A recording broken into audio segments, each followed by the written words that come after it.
This morning's Coffee With is with Kyle Hill. And the satellite interview is furnished by the Science Channel. Kyle, welcome to WJZ. Good morning, how are you? Thank you so much for having me, Marty. I'm good.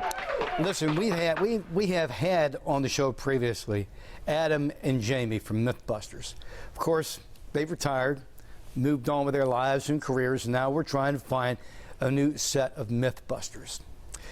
To me, what made the original show was the enthusiasm that Adam and Jamie had when they would blow things up, when they would stretch the limits of physics.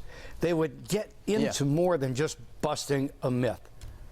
Thoughts, comments, observations? Yeah, no, being passionate is something that we're really searching for. So with these contestants on MythBusters The Search, we want to really introduce the fans to them as people and show that they are very passionate and curious people. I think if we just started a new MythBusters from scratch, which I think MythBusters itself should continue. It has such a great legacy of being good scientific programming on television that I think it should continue, despite what fans may think or not. So we wanted to, instead of starting from scratch with all new people who you don't know, we wanted to do this reality show to show you that these people are very passionate and curious, because you're right, it is that zest for science and experimentation and explosions that made MythBusters what it was. It's going to be difficult to recapture that energy, but hopefully over the course of the show you'll find that at least some of these contestants are up for it. Well, you know, but it's also the production value of the show. Folks, if you've never seen MythBusters, as far as an actual television show, the production value is just an A+ every week. And I'm assuming that will continue no matter what. It's still going to be the same production company?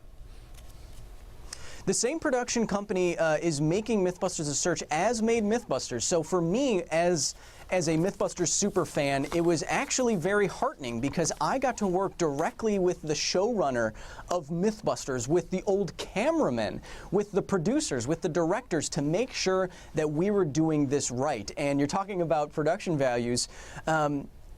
Technology has come a long way in the last few years, especially with drones. And the kinds of shots, and especially slow-mo footage, high-speed footage that fans know and love, the kind of footage that we're getting on this show, especially in the finale with some of our drone shots, are going to blow your mind. They're going to be the kind of stuff that you want to rewind and see again.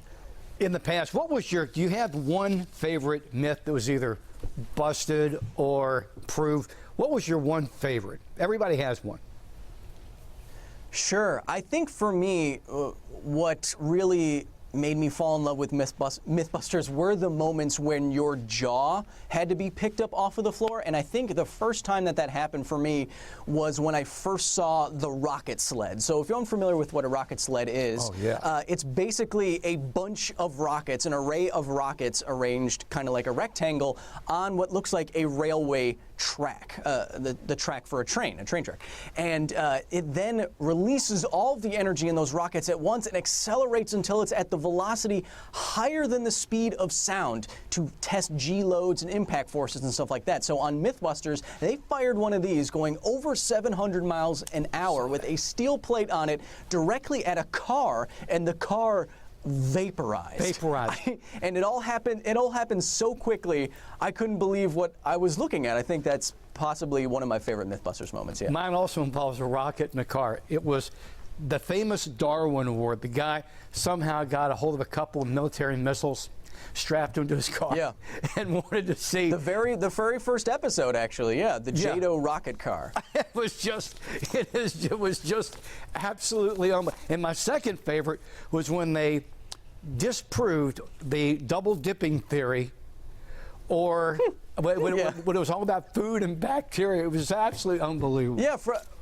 From Seinfeld. You can't double dip the chip. You can't do it. I think that's why MythBusters is critical and why I think it should continue, because it's a mix of serious and fun and science and explosions that lets us understand the world around us a little bit better. MythBusters was on long enough that penetrated the cultural zeitgeist, that people could say, oh no, that's not true, or yes, that's true, I saw it on MythBusters. Exactly. This MythBusters The Search is hopefully the stepping stone into the next generation of doing that again. All right, premiering early this month on Science Channel. You can it'll be repeated many, many times. Hey, Kyle, good luck finding a new guy who's going to take us on another great adventure, and thanks so much for being with us. Oh, by the way, folks, you can double dip because there's so much bacteria in the air falling on that dip, it simply doesn't matter, and your mouth is cleaner. Now back to you. I can tell that you're a super fan, Marty. Thanks so much for having me. All right, brother, we'll talk to you later.